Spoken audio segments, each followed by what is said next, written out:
Good evening and welcome to the Newport City Council meeting. Today is Thursday, August 20th, 2026. Please join me in standing for the Pledge of Allegiance if you're able.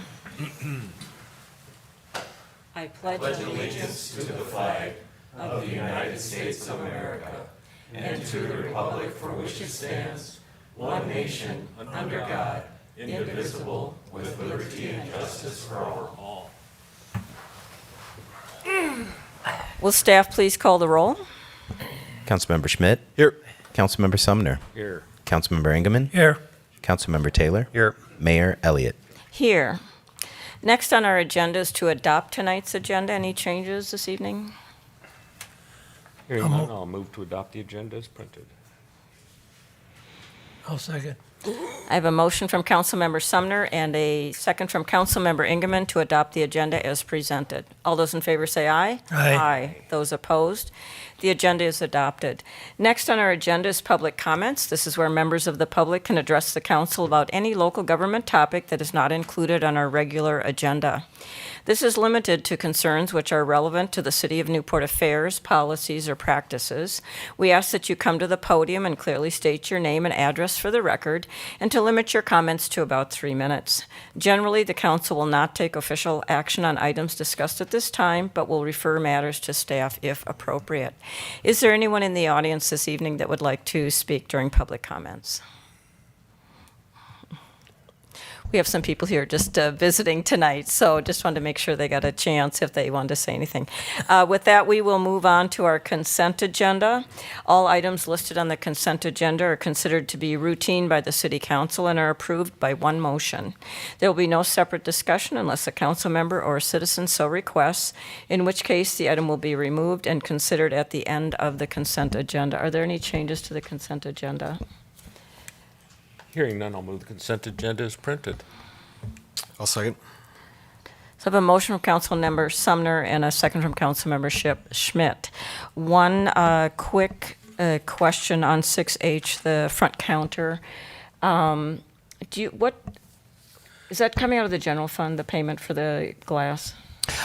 Mayor, members of the council, for this item here, this is just to allow us to apply for the grant. Okay. And then if we do receive the grant, then we would probably pay for it out of the general fund. Okay. Or the matching portion Matching of it. out of the general fund. Okay, thank you very much. With that, any further discussion? All those in favor say aye. Aye. Those opposed? The consent agenda is adopted. Next on our agenda is the engineer's report. At this time, I'll turn it over to City Engineer John Hertigan. Thank you, Mayor. Good evening, everyone. Several items for consideration, as you saw on your agenda, and a few meaty ones as well. The first item is the water system interconnect project. We completed our startup and testing and training of the new equipment involved with the interconnect, including the water meter and the pressure relief valve. That startup was about 2 weeks ago, and I believe it was last week, maybe the week before, we turned on that PRV and then are now being supplied with water from the city of Cottage Grove. So that is treated water from their water treatment plant, and we're using that to feed the entirety of the city of Newport. So that's great news. We're still working on getting the system dialed in with pressures and what have you, but it is up and running and working well. So the guys are getting trained on that. A1 has submitted an 8th payment application.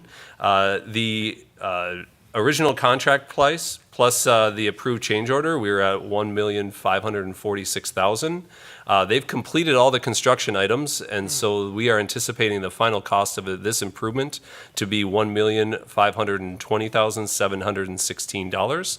So slightly under budget. We are going to continue to hold about 5% for punch list items. They've generally completed everything, but we'll be doing a final walkthrough here in the coming weeks.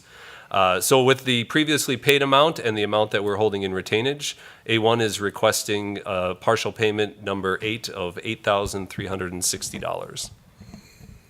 Thank you. And just a reminder to the public that this is part of the 3M settlement, which means we pay the bills and then they get submitted to the state settlement trustees and we get reimbursed for those bills. This is an interim solution while we work on our own PFAS treatment for the city. So this will just going to bridge us over for that 3 to 5 year period. Any questions for John on this?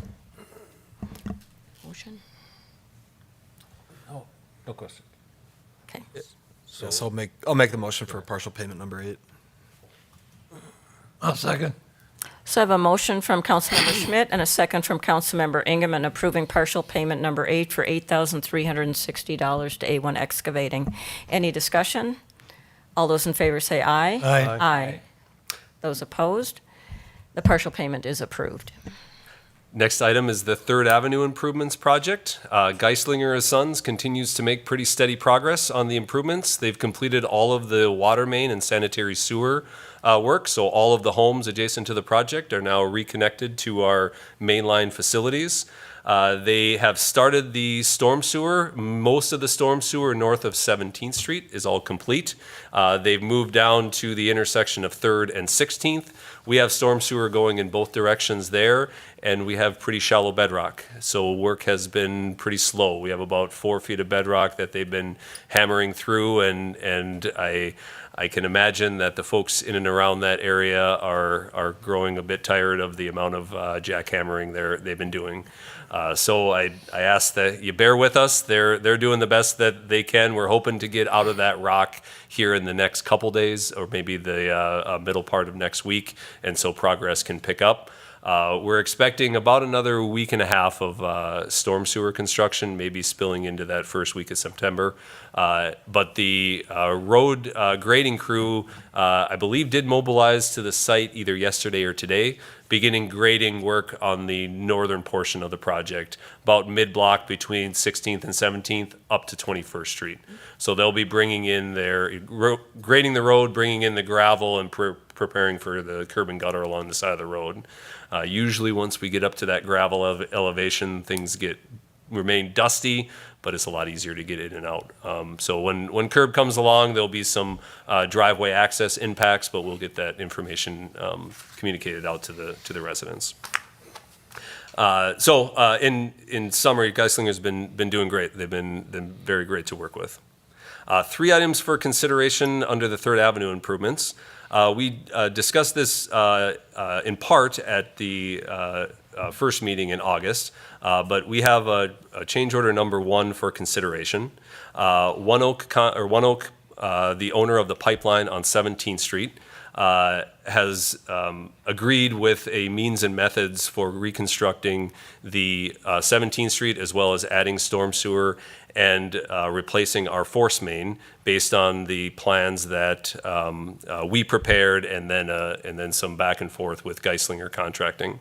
Geislinger has provided us a bid to finish the work from our 2025 street improvements project.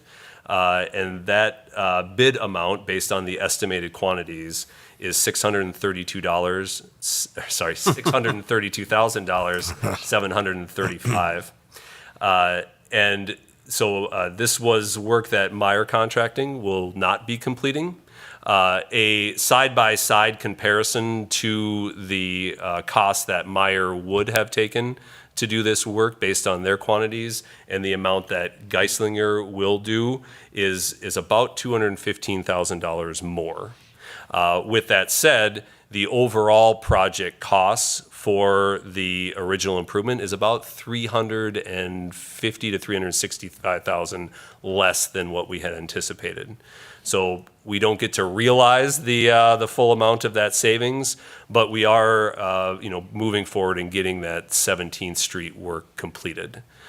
We anticipate that force main work, which was approved at the meeting, at your first meeting in August, to begin as soon as next week, and then that, depending on how quickly they can get through some of the bedrock excavation on 3rd Avenue, they'll be shifting their attention to the storm sewer work.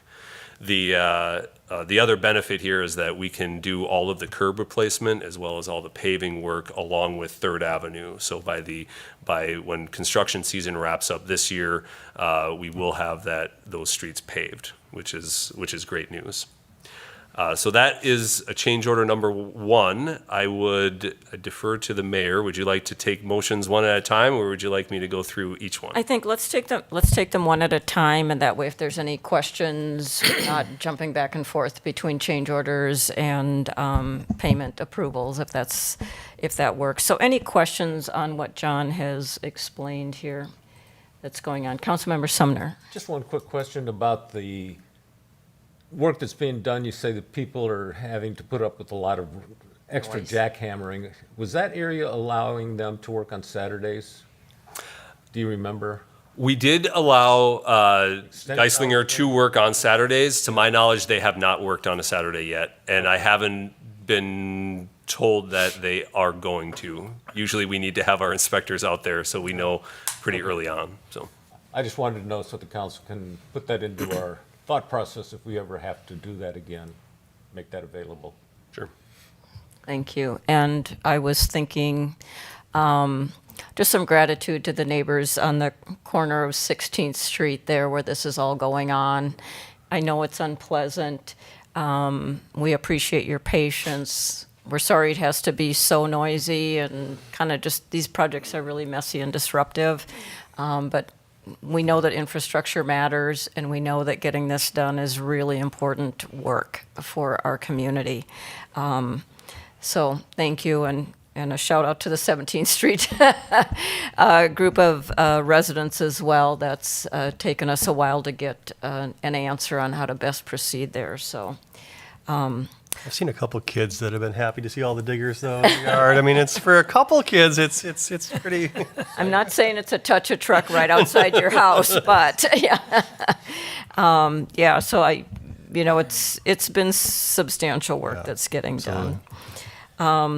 Any other comments or questions for John on this at all? Okay, I will take a motion then. I'll one. move change order 1 for the amount of $632,735.28. I'll second that one.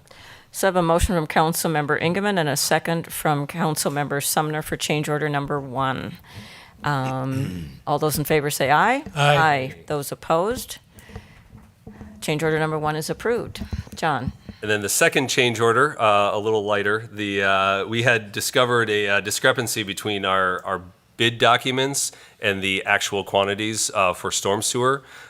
We had more 30-inch storm sewer in our bid than we actually had in the project, and then we had to get some prices from Geislinger for some smaller size pipe.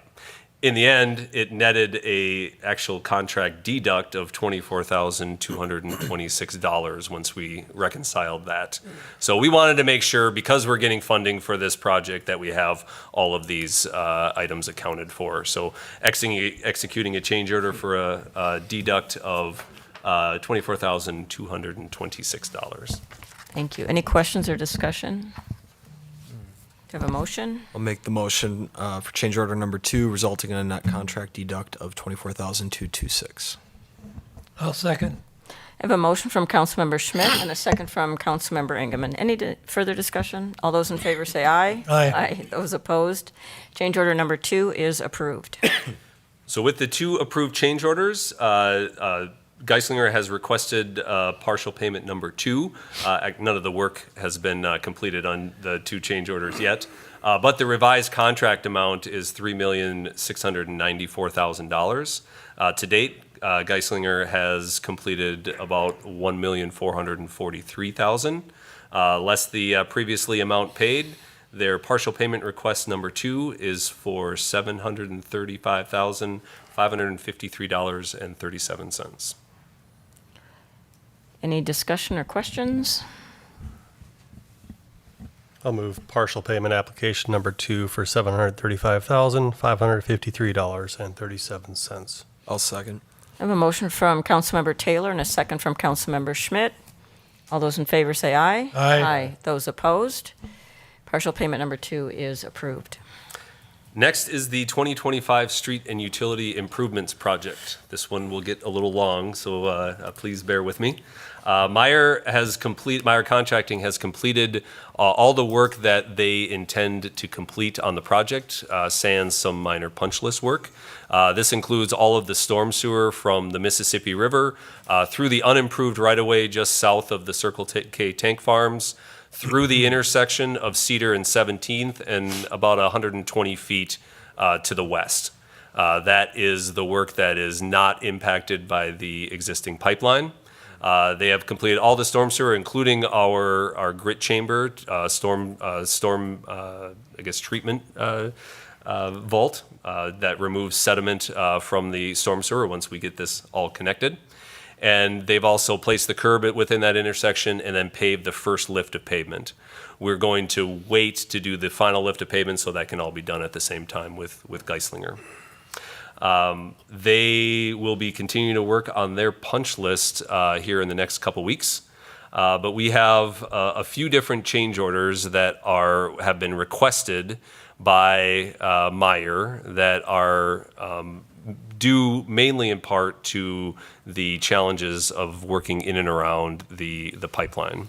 So in the packet, I have itemized these. We've provided a brief explanation of what they are, providing MSA's recommendation as to whether or not the work is indeed, in our opinion, eligible for compensation, and then if the contract prices are reasonable. So I'm happy to take these one at a time. I did not prepare a formal change order. Ultimately, it's the council's decision whether or not they would like to, whether or not they choose to approve these change orders. We do think that it's important to itemize these so we have them in case there is, a future claim against the utility owners within within that right of way, so that we have good documentation of those claims.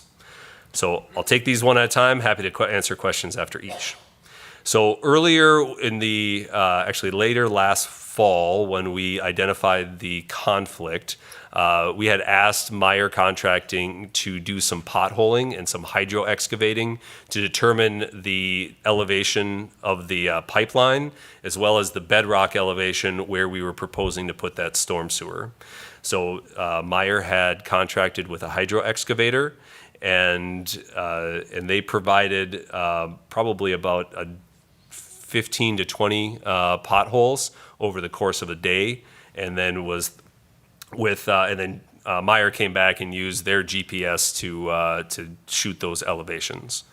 So that work was the claim that, or the change order request that Meyer submitted was for $4,929.50.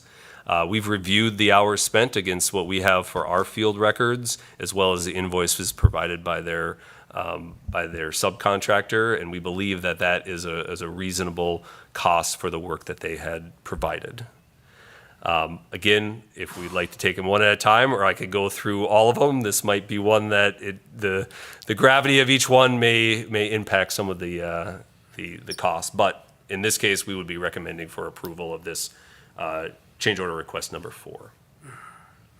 Just one question. Yes, Councilmember Sumner. What exactly is the potholing? Is it just a, It's a small hole, so it's about an 8-inch hole down where they use a high-pressure water to loosen up the soil, and then a vacuum truck to pull that soil out, rather than using a heavy equipment for an excavator. They can do really precise digs and get right over the top of that, a pipeline in this case. okay.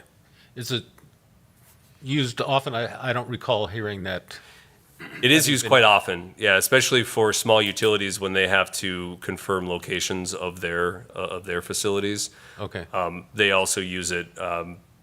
We did some of that work when if you recall, doing the sanitary sewer lining and the lateral lining work. We used some of the hydro excavator to locate and put in some cleanouts during that project as well. Okay. Other questions on change order request 4? Okay, moving on. The next is change order request number 7. Once the pipeline elevation was determined to be too shallow to put construction equipment across, Meyer chose at their discretion, rather than driving over the top of that pipeline, they decided to back in from 16th Street. And if folks know that it's a really long block between 16th and 17th. And so they backed in with all of their equipment for grading work, where they had to remove soil, all the gravel that they brought into the site, as well as all their bituminous pavement when they were paving. They had provided documentation about how much additional time they spent doing that and provided that for our review.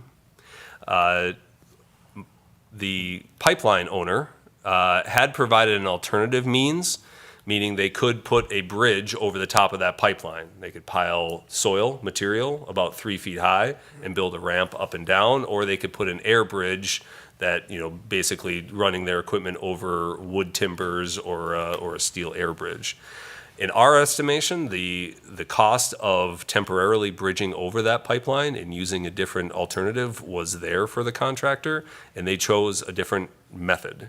So in this case, Meyer's cost that they submitted to us was in the amount of $16,522.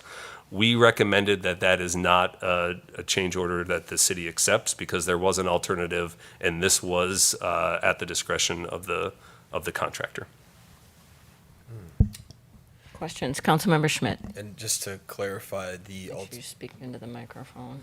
the alternative would have been paid for by the pipeline, or? The alternative would have ultimately been eligible for a compensation through the city's contract. But we could, if we would have used gravel to bridge that, we could have used that gravel on our project. So we would have paid for the gravel that they would have used to bridge, and then we would have moved that gravel from one place and then put it into the pavement section. Now, yes, there would be some additional time to place it, shape it, maintain it, and then pick it back up and move it. But I think that would be a very small percentage of the amount that they actually spent backing up there. Is it possible they'd submit another change order after seeing this feedback and would factor that in, or is that not something that we're? They didn't do that work. So I would have a hard time recommending approving a change order for work that they didn't do. And, our contracts with the contractor are pretty clear about they own their means and methods. And if they choose to do things one way, that's more expensive for them. If this was the only way they could do it, I think we'd have another conversation. But in this case, it wasn't. I'm satisfied with that. Thank you. Other questions on this one? Okay, thank you. Next. Change order number 9, this is for traffic control. The traffic control, once again, when we identified the location of the pipeline, the Meyer had their subcontractor bring out additional traffic control barrels to delineate the south lane of 17th Street and avoid their construction equipment from driving over the top of it. We had left that traffic or those barrels in place through the winter, in part so the city plow trucks, who are equally sized as some of the construction equipment, did not drive in that area, did not have any issues with plows digging into the gravel surface that was above it. But that did not was not anticipated as part of the project. There was approximately an extra 50 days of rental time, if you will, on those traffic control devices. That does not include the entirety of the winter. It only includes the time when they generally rent their traffic control devices out. If we would expect that this project would be done in November, and now those traffic control devices were in place from November of last year, and they will be getting taken out sooner than later. So that 50 days is actually just a portion of the actual time that they were in place. And it's not exclusively barrels, it's traffic barricades and other things that were on site. So their subcontractor had provided a cost, and this doesn't include any time for Meyer contracting. That cost was $6,927.50. That is a expense that MSA recommends reimbursing the contractor for. We think that the documentation provided is suitable.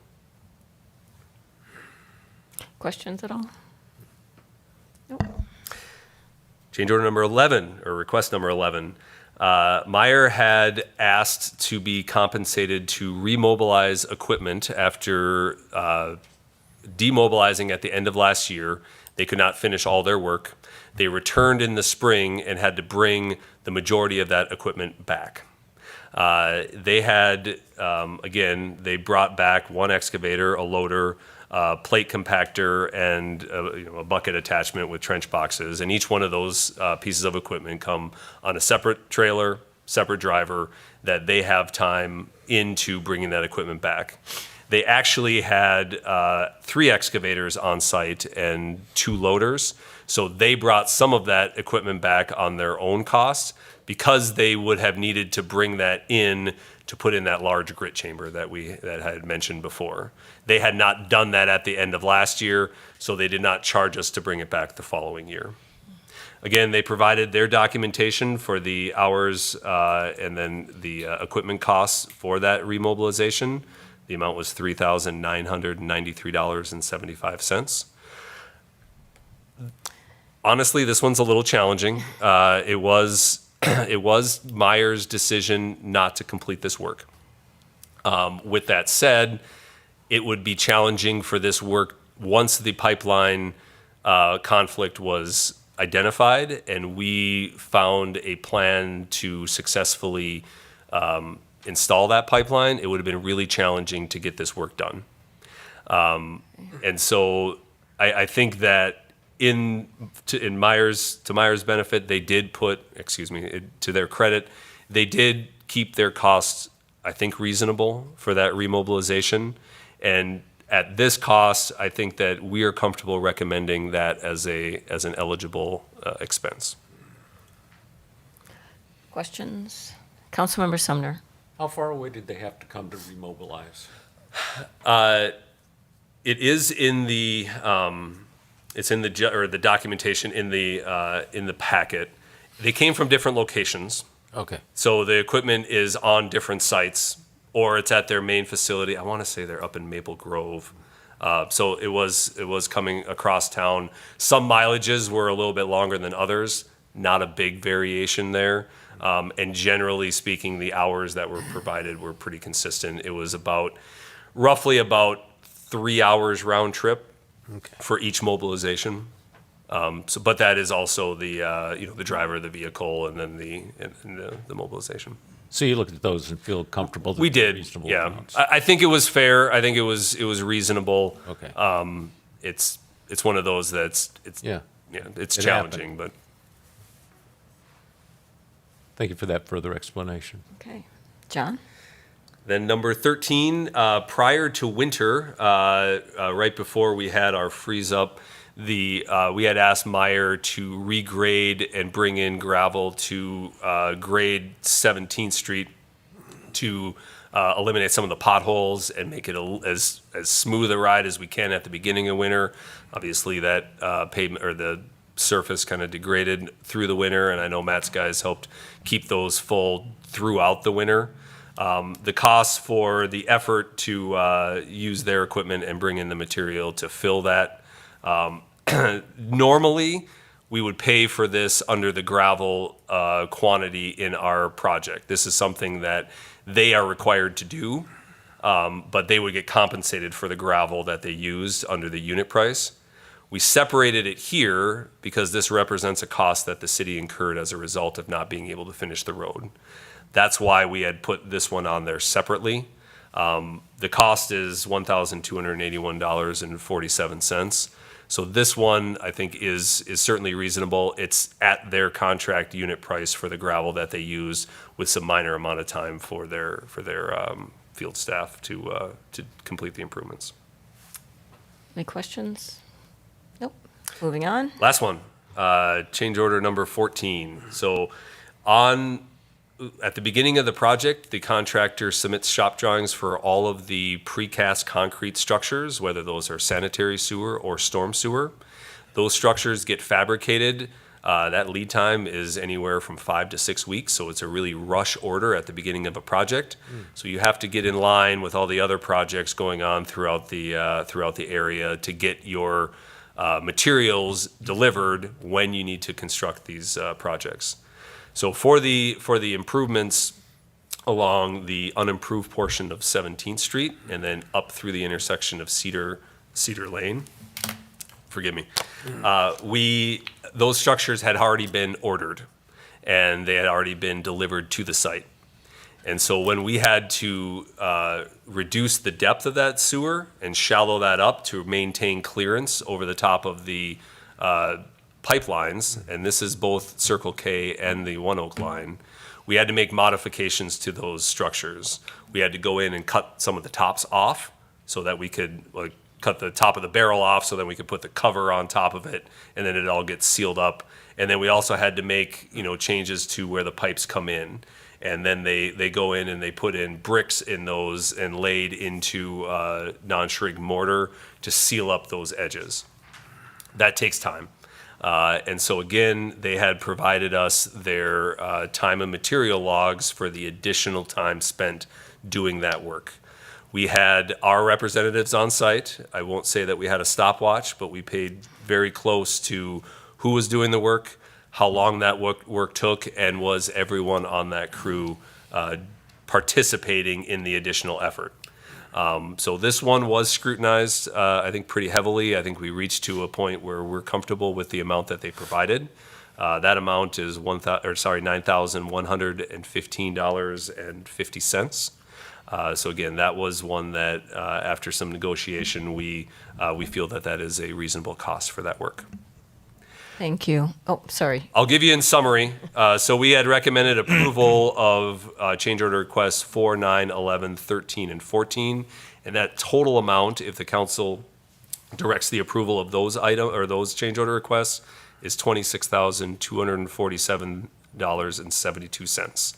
That would not include the approval of change order 7, which was the additional labor to back up their equipment on Second Avenue. Thank you. Do I have a motion? I'll make that motion. I'll second. So I have a motion from Councilmember Sumner and a second from Councilmember Schmidt to approve. Now a question, though. To approve the change orders as listed by City Engineer Hertigan. Councilmember Sumner. You say there is one in question or contention, right? The backup time? Yeah, I think, I don't know that we need a formal motion to deny that. If that's the direction the council goes, I would take that if you approve the others and not make a motion to approve, then I would inform Meyer that request was denied by council. And what is their option then? To reapply for it, or? Their option would be to come and plead their case to you directly, or they have some options for mediation within the contract. And how much was that for again? I think it was Couple $16,000. $16,000. So that's a substantial amount of money. So, so it may come back to us. It may. Okay. Okay, any further discussion? All those in favor, say aye. Aye. Those opposed? And those change orders as listed are approved. And then Meyer has also submitted a partial payment request number 10. The original contract amount, $3,920,000. They've completed approximately $2,853,000. This does not include some of the work that they've already done. This is the work that they did through the end of last month. So this doesn't represent a final payment, but it's pretty close. We'll be a little under $3 million. A little over $3 million for this improvement. The less the 5% retainage and previously paid, the amount requested by the contractor is $34,291.12. I'll move that cheap amount. Thank you. Second that one. I have a motion from Councilmember Engelmann and a second from Councilmember Sumner. Any discussion or questions on this? Pretty straightforward. All those in favor say aye. Aye. Those opposed? And the partial payment is approved. All right, last one. And this is, we had MSA began tracking our time for coordinating with One Oak that we think is a little or above our contract amount for construction administration. So I think this the One Oak conflict was discovered in early August or so, and began working through those steps. At right around the beginning of September, we started tracking our time. Not so much our field time. Our field folks are going to be there anyway. They were there watching the existing improvements.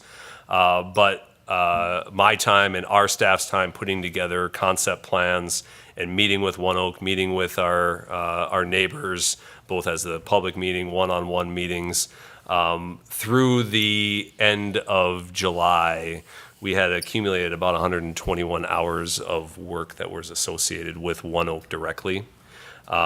If we have our standard rates that we have in our company, and then we have reduced rates for work that we do in Newport. So we had three different areas that we had tracked separately. We had our One Oak coordination. We had coordination with Circle K to get cover over their pipeline.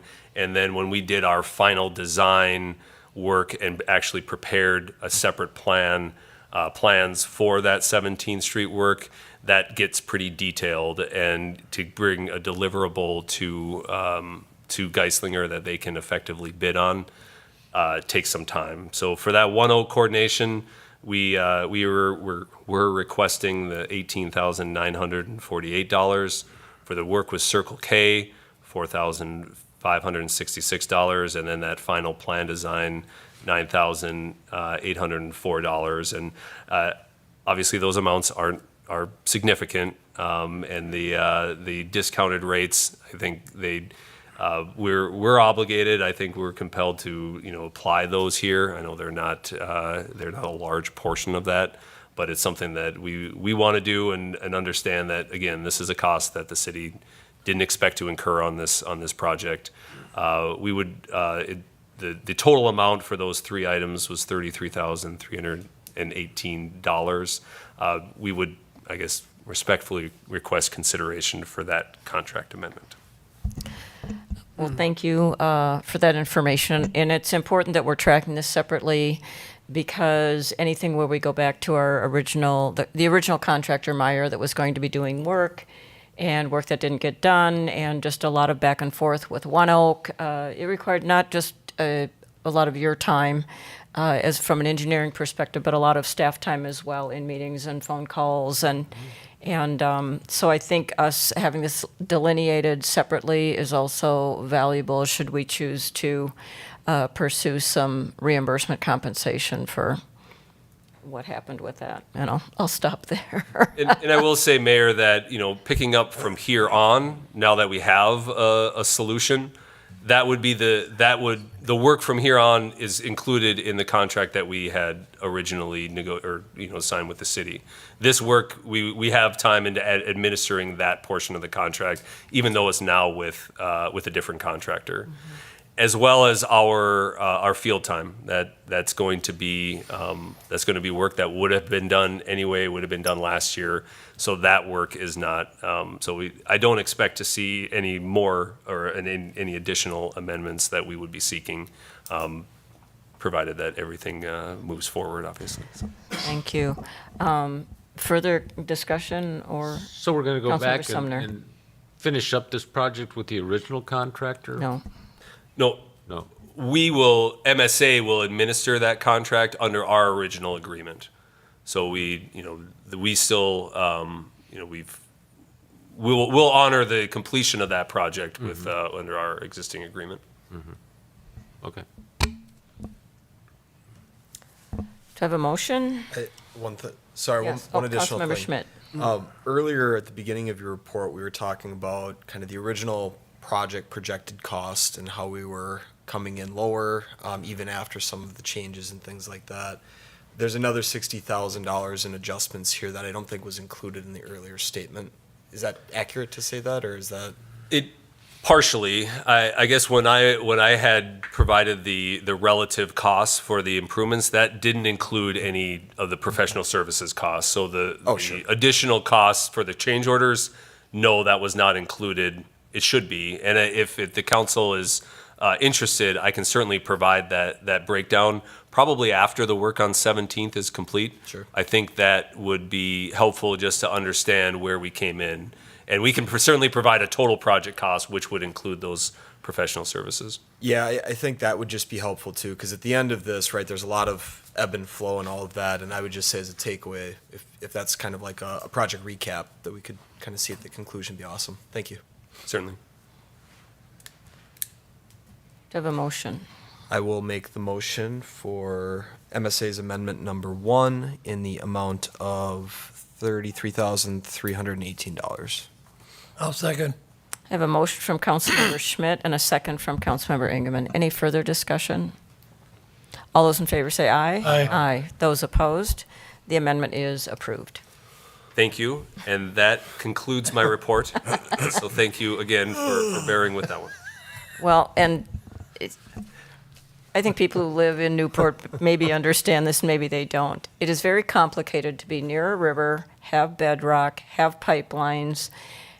These are things you do your very best to predict in advance, and then you start digging. And this is not the first project we've worked on where we've been surprised by what we found. It won't be the last project we've worked on where we'll be surprised when we're digging by what we find.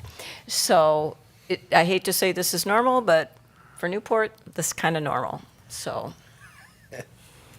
and we continue to find solutions to our challenges. I'm waiting for John to become a nationally recognized expert on things we didn't expect to happen that happened.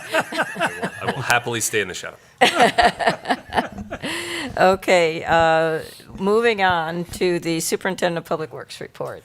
Good evening, Mayor Elliott and council members. I have nothing formal this evening, but I would like to remind everyone that next Friday, the 28th, is the deadline for the relief tree removal grant. So if you had any thoughts at all on applying for that, get going.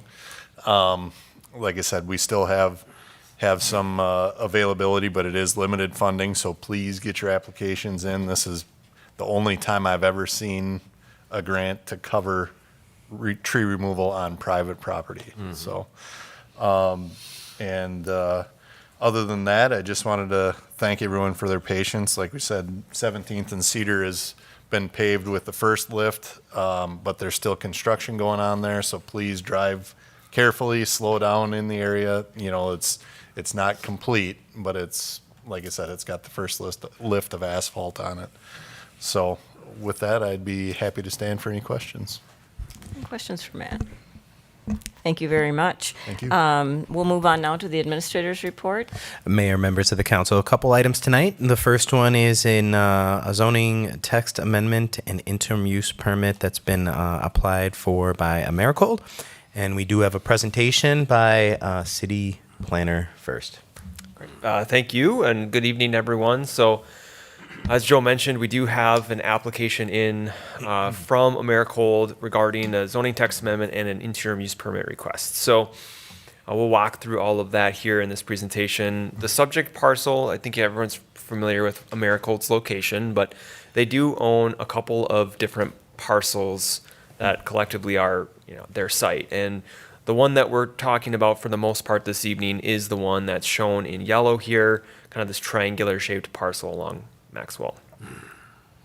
Just as an overview, we're looking at two different requests. One for an interim use permit. This is for a gravel parking pad, and we'll get into that. The other is actually a zoning text amendment, as I mentioned, and that is to the River Development Overlay District. And so that is a district we haven't talked about a ton, but is something that Newport has in its zoning ordinance for the river area. And the site area just collectively is around 2.8 acres. So as we look at the site plan that was submitted by Americold, you see the location of that gravel parking area, the gravel lot, roughly 17,000 square feet, just over that. That parking pad is accessed by the current or the private drive that already exists along Maxwell. And you can see that parking pad relative to the boundaries of that lot. So before we get into the zoning text amendment, I will just note, just as background context, this gravel pad did get constructed before receiving any approvals from the city. So as part of just observing something like that, the city went into basically code enforcement, wrote them a letter. They reacted immediately and stopped using the parking pad, came in for a permit as they should and as they were requested to do. And so that is how we got here today with these requests. They are seeking to retroactively have this permitted through the appropriate approvals. So as I get into explaining the zoning text amendment here, if we consider the different layers of zoning for this property, if you look at the map on the left, the property is zoned light industrial, and it's got this overlay district over it that's shown in that hatch. The hatch mark area is the River Development Overlay District. And then you've also got two different lines running generally north to south on the map. The one blue line on the left side of the zoning map is the Shoreland Overlay District. And the red dashed line you can see on sort of the right side of the map is the MRCCA, the Minnesota River Critical Corridor area. So when we looked at whether this use could be permitted, we had to look at all of those different parts of the ordinance. And ultimately, there is only one part of the city's ordinance that would actually not permit the gravel parking pad as they proposed it. That would be the River Development Overlay District. So this use is actually permitted either as a principal use or as an accessory use in the base zoning district, but again, not by the overlay district. The overlay district in Newport, as you see in that hatched area, is really intended to allow for the city to closely guide land use changes in the river area. The purpose of that is to drive land uses, generally speaking, towards uses that are more compatible with residential or commercial that is oriented to residential uses. And so generally speaking, that's why that overlay exists, and that's why the city has more control, has given itself more control over that area. And so the River Development Overlay District does not permit, and this is a quote from the ordinance, uses whose operation or principal operation requires the outdoor storage of materials or equipment, including the outdoor manipulation of the materials or equipment. And so when we saw that, it pretty clearly did not or expressly prohibited the use that was being proposed here. And so we identified that to the property owner, and ultimately they came in with this request to modify the zoning ordinance in a manner that will let them have their parking pad on the property on an interim basis. And so one thing I did not mention, and I'll just go back to the aerial, is that the gravel parking pad has been requested by Americold for a short period of time, roughly 15 months from when it was installed. And this is to help them, give them a little bit more space for their operations as they work through a contract that they have. The idea in the submittal is that they will be removing this gravel parking pad when that 15-month period is over. And so that's what they came in requesting, and that is why we feel an interim use permit is the right tool if the city is going to allow for this to move forward. So going back to the zoning text amendment that's requested, city staff feel, or planning staff feel that these criteria that you see on the bottom of the screen will help the city allow this, if you should choose to approve it, with some very specific conditions. And so the first one is that outdoor storage of vehicles will be limited to 20,000 square feet or 20% of a proposed parcel, whichever is less. Two is that outdoor storage of vehicles will be screened from public roadways. Three, the site may only be accessed by a private or internal drive, so there would be no additional new access points permitted along a city or a county road. And then lastly, I have added or proposed to add this since the Planning Commission meeting, and that's really to drive home the fact that this would be an interim use, or an accessory use. So criteria 4 would be that the use must be incidental or accessory to a permitted principal use on the same property or on a property that's directly adjacent. So that would allow for this use only because it is incidental to a permitted principal use, which in this case would be cold storage. So that's the zoning change. When we look at the requested interim use permit, we do a pretty standard kind of site plan review, and so there are a few different elements to talk about. The first one is that the parking area is located generally along that private drive area. It's actually under 20,000. It's 17, just over 17,000 square feet. As I mentioned, it's only accessed through their private drive, and also, as I mentioned, the IUP is expected to be about 15 months. So we also looked at what are the performance standards for this property. Does this parking area meet our requirements if we're to approve it? And the answer is yes. This parking pad would meet all of the city's standards.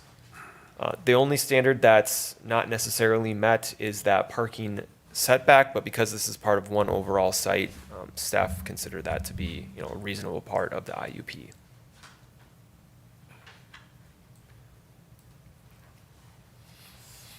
So here again is the site plan. I do want to quickly talk about landscaping and screening. So one of those criteria we talked about was that the property be screened from the road, or the parking area be screened from the road. In this particular case, the property owner has located the pad in an area that's located kind of away from the public road. It's not right on. It's not highly visible from the roadway. And there is vegetation both along Maxwell and then natural vegetation surrounding the parking pad as well. So when you think about screening from the road, it would seem that what we have now existing on the site is acceptable for screening of the parking area. So here is a Google Street View image of the general area where the parking pad has been located. You see a fair amount of natural vegetation kind of buffering this parking pad from the road, screening it. There may be, if the city approves the IUP, there may be vehicles that you could see the tops of them above the vegetation. That is definitely possible. Being that this is a 15-month IUP as proposed, I don't think it's necessarily reasonable to require screening be planted, because at the time the screening actually does, mature to a point where it's fully screened, you're going to have the pad removed. In terms of access, we talked about having only one access. The city code also does have surfacing standards for parking areas. There is an ability for the city to otherwise approve a lesser standard. Typically, we wouldn't recommend this. We try to push everyone to that kind of durable standard. And in this particular case, gravel would be reasonable. It's easier for them to remove in the end. We also do have a condition that they do not track dust onto the public road. That is really one of the main reasons you wouldn't want gravel parking area to begin with. I would mention the applicant is proposing 8 to 10 vehicles to be parked on this pad at any given time. So the city does have some general guidance for approval of zoning text amendments and IUPs in the code. They're here and in the staff report. I also did, should the city council consider approval of the IUP, I did want to talk about the conditions. We have 13 conditions recommended for approval. I will note, modified these a bit since the Planning Commission review as well, just to make sure that they're kind of matching our typical standard. Condition number 13 was added. That's a standard condition that we usually have in IUPs, and I just wanted to make sure that's included as a standard here as well for IUPs. The first two conditions I'm proposing changes to them simply to clarify what is being approved here. So all of these 13 conditions would regulate the use of this pad through the IUP. And we can get into them if you do have any questions. Some of them are more standard by nature and some of them are very specific. I will say we are pretty narrowly approving this IUP, and by that I mean restricting the use of the property outside of the gravel pad. And so we're really trying to tie them to the area they're proposing to use and not allowing them to expand that gravel parking area outside of that, expand the use. They would have to, the property owner will have, they know that they need to work with the city, and they'll have to come back and talk about what they'd like to do if they want to make any other improvements to the property or change the use. So with that, I do have a couple of motions, and I apologize. These are actually the motions that we provided to the Planning Commission, so I didn't change this, but you have three items for your consideration this evening. So you'll have ordinance number 2026-13 that would approve the zoning text amendment. You have resolution 2026-67 that would be for the interim use permit. And you have resolution 2026-68 that would be for summary publication of the ordinance that you'd be approving. With your recommended conditions, can you put Yep. that screen back up? On items 10 and 11, unfortunately, they moved forward with some work prior to understanding that it required a permit. Yep. So, Yeah, I can speak to that. So basically, the city does have a standard for everyone. If you do work that was not permitted as it should have been, you come back in and you do get a double permit fee. And so that's a standard kind of that everyone is held to, and so we would expect no different here. thank you. And we have representatives here for Maricold, but I'd like to start if we have any additional questions for Nathan. Councilmember Sumner. Number 8, the site shall be returned to pre-development conditions prior to termination of the IUP. What exactly is that going to mean? Is it underneath there? So It would seem to me it's almost gravelly it's under there. It's just not packed gravel, right? So it's kind of so the gravel pad would need to be removed, and Yeah. then they would need to reestablish natural vegetation or turf. That's what pre-development conditions would Okay. look like here. I just didn't know what kind of condition it was over there. It was just a grassland. It was seeded. it's very similar to what the rest of the property looked like. Okay, Or looks like. so not an extensive. No, it wouldn't be an extensive amount of work. They would, and in fact, that kind of informs part of why we don't want to recommend asphalt. There'll be a lot of gravel available to go somewhere else. Perhaps, yeah. John, pay attention. Gravel. Just in case we're working on a project, we'll be working on a project, I'm sure. Councilmember Schmidt. So 8 and 9 read in conflict to me, and here's why. If we approve this today, 9 says it's 18 months from today, which expires sometime in the winter. 8 says the pre-development conditions must be established prior to the expiration of the IUP, which means growth would be reestablishing in February. So that seems in conflict. Yep, so we have a buffer in the recommended term and then the proposed term. So they're proposing to have 15-month use of the property, and we're proposing to allow the term to be 18 months. That doesn't necessarily fix the issue that you've identified, which is restoring basically turf in the winter, which is not reasonable. So I think what we could do is either change the overall term of the IUP or require that they cease the use and then in the spring of the following year, reestablish turf or vegetation. I'm indifferent. I just thought we should clean that up. Yep. I understand the concern or just what appears to be in conflict. I don't want to extend the IUP beyond the 18 months that's recommended because I don't want vehicles parked there longer than 15 months. And I think it's reasonable to expect that this is Minnesota And when you remove gravel, whether you do it in November or September or April, it is going to take time for things to reestablish. And so I just see that as the business owner understands what's expected, we understand what's expected, and we understand living in Minnesota. So I'm comfortable with the way it's written. So yeah, I think, to that end, Mayor and Council, I think we can work with the property owner to, as long as they've ceased the use of the area and generally remove the gravel, I think working with them on reestablishing the vegetation is reasonable. Mayor, as long as there's no. Councilmember Sumner? As long as there's no trailers out there, I think they've met the contract, or they've met the terms of. They have not met the terms. It needs to be field again. Well, It needs to Within be the- within- natural area.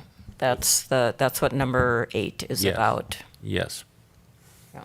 But I think reasonable in Minnesota, as you said. Yeah. If they're not parking there anymore, I think they. That's an important step for me. Well, yeah, absolutely, not parking. We can tell if they're parking there. If they're not parking there, grant them till there's reasonable natural conditions, allow them to Yeah. put that in there.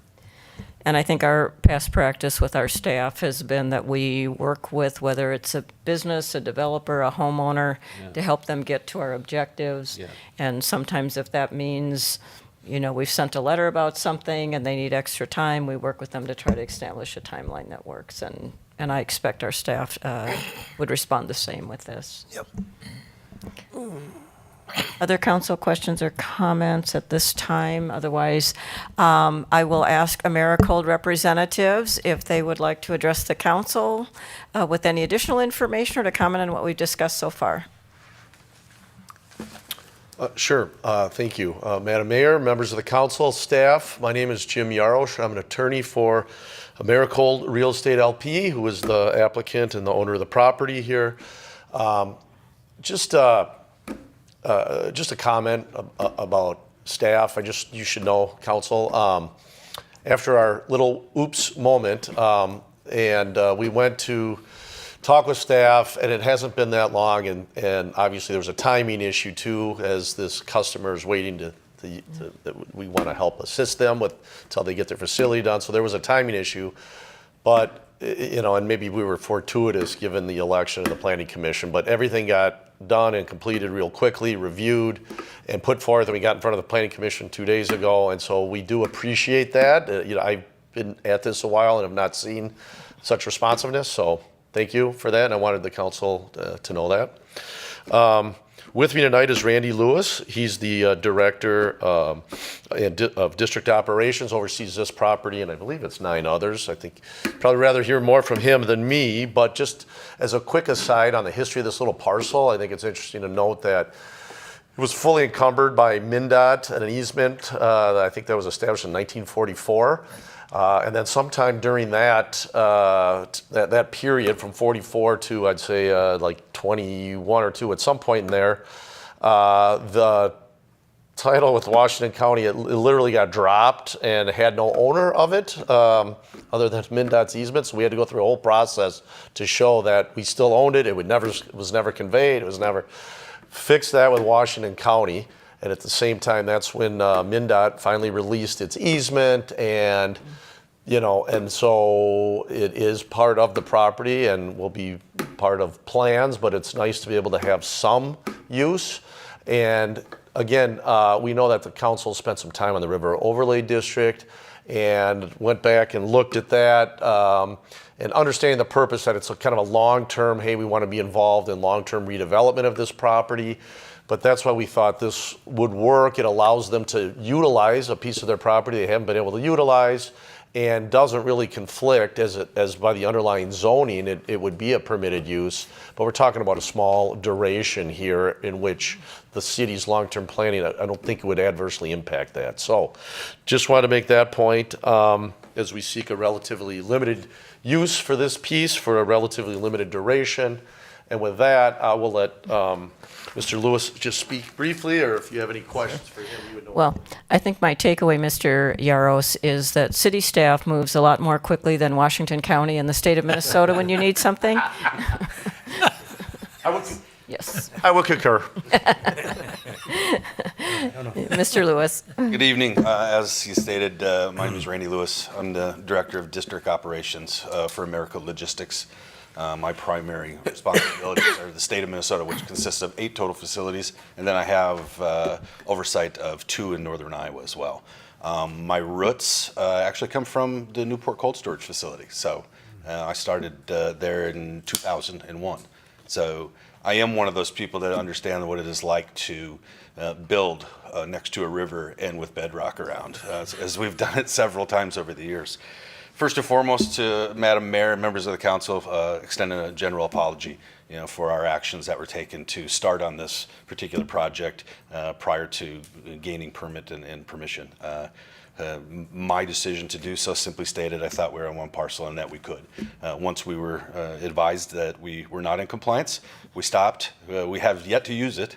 We weren't quite done with the process. So, and then obviously followed suit, brought Mr. Yoshin to give us some guidance as to zoning, text amendments, certainly areas that I do not want to be an expert in, and have learned more in the last few weeks than I would like to. So that said, the project is designed for us. We're advised that we were going to lose a long-term customer of their desire to build their own facility, and because they wanted to be able to consolidate their business interests across the network and then optimize them in a facility in Lakeville while they're building their own. What does that mean to this particular facility? It means about 14 jobs. It means obviously loss of revenue. We chose a solutions-oriented approach to the customer that allowed us to be able to consolidate all of their interest here with this property needing for a little overflow for the trailer traffic. As you're well aware, that facility does have about 120 to 150 shipments per day or receipts. So by in and out traffic, that's over 300 in most days. Simply stated, the thought of that extra 8 to 10 was not in any way going to change the line of sight for those residents, given that we do have a trucking company right next door to it as well. So our desire was to try and provide a solution to that customer. Thus, we felt the need for the parking. So with that in place, I do appreciate the actions and efforts by the city to be able to advise us and bring us into compliance. So with that, I'd answer any questions you have. Will this keep the customer then with you over the long term, or is this just a short-term fix while they build out in Lakeville? It's a great question. They're building a facility in Jordan. That will be done in July of 27, assuming those projects align with scheduling, which they rarely do. Secondary to that, it has allowed us to continue our business relationship with them, which they've already identified that facility will be full prior to even operating it. So we'll have an extended relationship with them beyond, but it will be within the confinements of the property. And we have 5 facilities in the metro, and we can work with those to be able to do it. So yes, to answer your question, it did save it, and it allows us to be able to take advantage of it too. Great, that's good to hear. Yeah. Questions for the representatives, or any other questions, I should say? Well, thank you both for being here. I know you also came to the Planning Commission meeting as well, and we appreciate that. And I managed to watch that online, so that was helpful as well to hear that. And I know other council members periodically will watch those online or attend in person, just in general on some of these things, because the text amendment is a little bit of a bigger deal than I'm just finding it. yes than an interim use permit. So with that, thank you both very much. Thank you. And any further discussion from the council? Otherwise, I would entertain motions on these items. So I'll be pleased to make a motion for, do we need to do 3 of them separately then? Is that yep, we'll do them separately. So we'll start with Ordinance 2026-13, which is the text amendment to the zoning code. I'll move ordinance number 2026-13, amendment to Chapter 36, Article 6, Division 7. Thank you. I'll second. So I have a motion from Councilmember Sumner and a second from Councilmember Ingeman. Any discussion? All those in favor say aye. Aye. Those opposed? The ordinance is adopted. Next, I have Resolution 2026. I'll move resolution number 2026-67, Americold Real Estate Interim Use Permit IUP. Tom? Josh? Did I hear a second? I'll second. So I have a motion from Councilmember Sumner and a second from Councilmember Schmidt. Any discussion? All those in favor say aye. Aye. Those opposed? The resolution is adopted. And then we have Resolution 2026-68. I'll make the motion. Resolution number 2026-68, summary publication of ordinance number 2026-13. I'll second that. I have a motion from Councilmember Schmidt and a second from Councilmember Sumner. Any discussion? All those in favor say aye. Aye. Those opposed? And the resolution is adopted. Thank you very much, Planner and Americold representatives as well. Yeah. Mr. Hatch, did you have any other administrative items for us? One more For update for the closed council. Just our goal is never to be as slow as the state or any other bureaucracy. So with that, if I'll stand for questions. Well, and I, just to follow up, and I, kind of made a joke about that, but this is something we commonly hear from businesses, developers, contractors, attorneys, what it is like to work with the Newport staff, and that we are into finding solutions and not just saying no and come back with something else. And apparently this is somewhat unusual because people comment on it. And I'm proud of our staff, and I'm proud of this council that this is the environment we foster because we want business, we appreciate business, we want people to stay, we want to retain businesses, we want a good reputation out there when it comes to attracting business. So just really good job to our staff, and these are comments I've heard since I got on the council, which was back in 2019. So it's been a common theme here, and it's a culture that's carried over. So really good job to our staff and to really our consultants as well, because at times it hits engineering, it hits public works, it might hit their administration department, but across the board, we just have a staff that really wants to help people when things arise. So thank you so much for your comment, and I won't ever get tired of hearing how great our staff is, so thank you. With that, next, anything for Joe? Oh, nothing, okay. So next on our agenda is a closed session. As usual, we're going to skip that at the moment. We'll do mayor and council reports, then we will move into the closed session. I don't believe we'll be taking any sort of formal action when we come out of the closed session, so generally the True Lens staff leaves and you don't see the motion and second for adjournment on camera. So with that, moving on to mayor and council reports, just a great Pioneer Day. I'm just going to say it, the weather was really good. This is an unusual Pioneer Day. We've had a couple rough goes the last couple of summers, but just the volunteers did a great job. I really enjoyed the band. It was really fun music. I think everybody had fun at the 5K and the movie night, and it just, really kudos to the organizers, the staff. I know Emmy Westerberg helps lead that charge with help from friends and family. Pardon? Soren deserves a big. Yes. Solus as well, yes. Also, I went and voted on primary day, and one of the things that was said to me is we've only got a couple of judges that are actually from Newport working as election judges. So it sounds like they could possibly use more election judges for November 3rd. This is training you can do online, and you can fill out the application online. So you go to the Washington County website, go under government, and then elections and voting. and you scroll down to election judges, and you'll find the information there. Both the application to be submitted, there's some age requirements and that are listed there, but just if you're interested in doing that. I know a number of council members and some staff attended the EMS tour down at the Fairview EMS facility in St. Paul. It was an impressive operation. They're doing an awful lot of things. They have plans for the future of how they want to grow and expand. And I think just so that people kind of understand that I haven't heard the formal acceptance yet by the state of their application. So Cottage Grove made application to the state has to approve that before any change can technically take place, but they still expect to start servicing Newport and St. Paul Park on September 1st.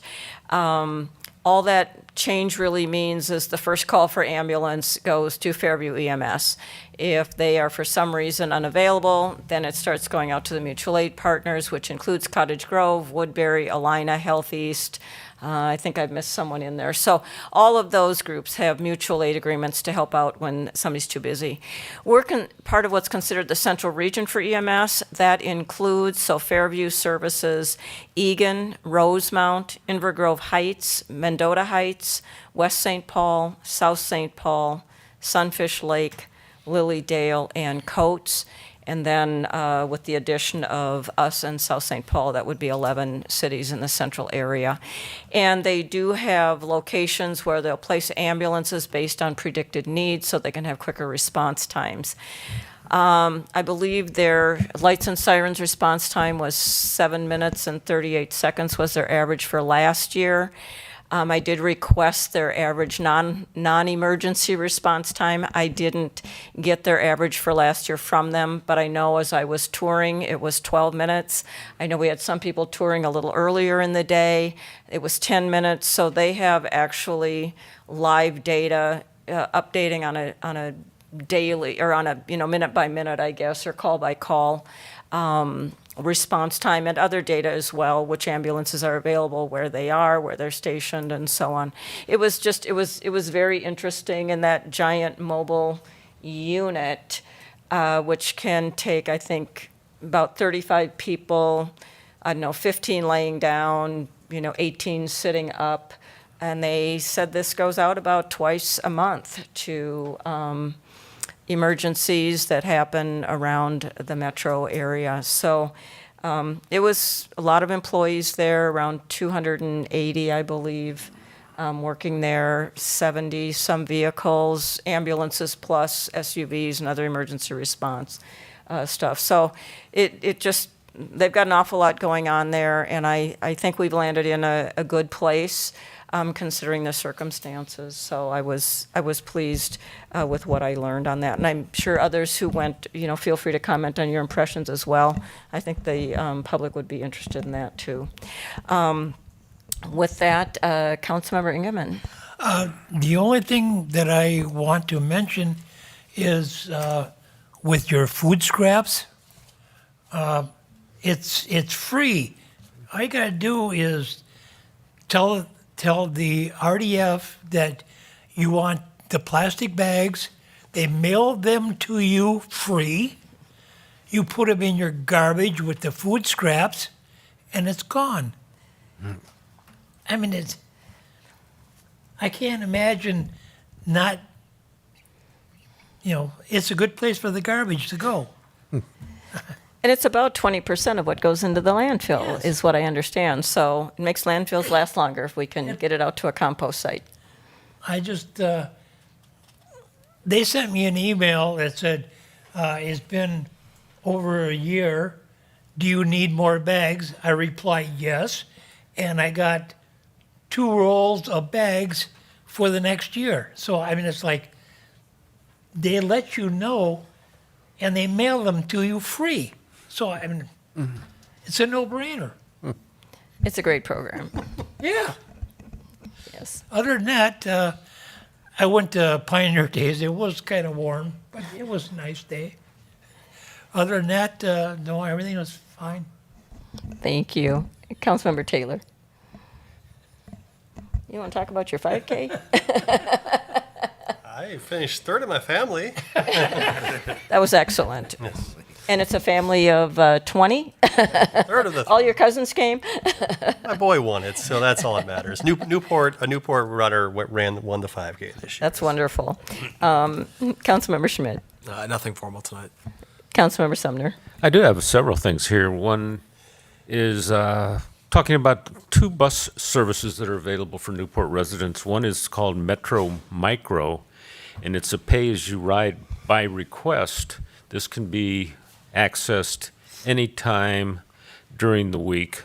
The other one is the new community bus that's available on Wednesdays, and that leaves from several sites in Newport, and it returns later that afternoon. So that you can go from Newport down to Walmart and Hy-Vee and then come back in the afternoon. There's more details available, but that's a quick summary. I want to mention to people that the city is going to sponsor a cleanup event on October 10th. More information is going to follow on that. I also visited the Fairview Ambulance EMS service site. Very impressive. It's going to bring substantially outstanding service for Minnesota residents that are in need when it happens. And I also attended the Pioneer Days event. Now at our library and our community center, there's several things going on. And on the overall theme that's being brought forward by Sarah Marie is to gather together. It's an opportunity on Mondays. There's something called a silent book club, and there's been research that there's been research that shows that people that read together, even if they're not reading directly to each other, but if they just come to a common point, it does suggest and it encourages people to read. Then that's at 6:30 on Mondays. On Tuesdays, between 4 and 5, there's a Read With Me event. Kids coming home from school can go down there, and if they read, they get a snack. Or if they read to a young kid, they both get a snack. The kid that's being read to and the reader both get snacks. On Wednesdays at 1 o'clock, there's an adult craft group. On Thursdays at 10, there's a senior coffee hour. On Saturdays at 3 p.m., there's a family story time. And the big event coming up in September, on September 9th, on a Wednesday from 2:30 to 4:30, it's a back-to-school party for all the kids that are just getting back to school. There's going to be games, snacks, and other fun events. And on Wednesdays, there is a group of children, preteens and teen volunteers called the Kids Crew, and they come and they help at the library. And it also gives these well-minded, nice kids a chance to work together with each other, gather up, have a friendship, and do something good for the community. So once again, there's many things of great importance happening at the Newport Library Community Center. That's it for today. Thank you.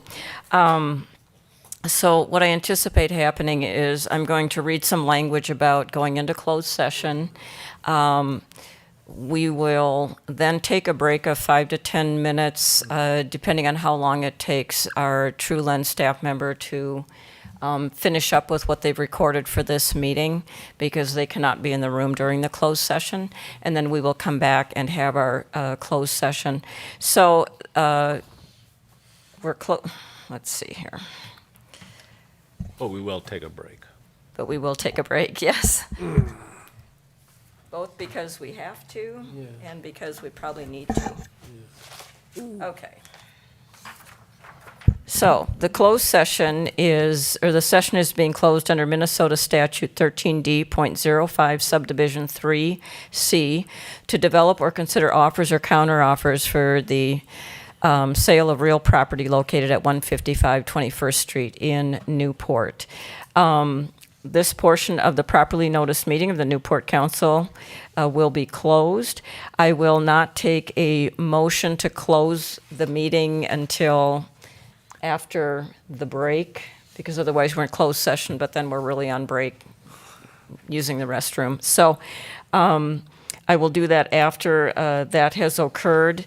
We will have our discussion, and we will come back, and then I anticipate it will just be an adjournment of the meeting. So with that, I would take a motion to recess for 5 to 10 minutes. I'll make that motion to recess for 5 to 10 minutes. Second. Yeah, a- second. I have a motion from Councilmember Sumner and a second from Councilmember Schmidt to go into recess. All those in favor say aye. Aye. Those opposed, we are in recess.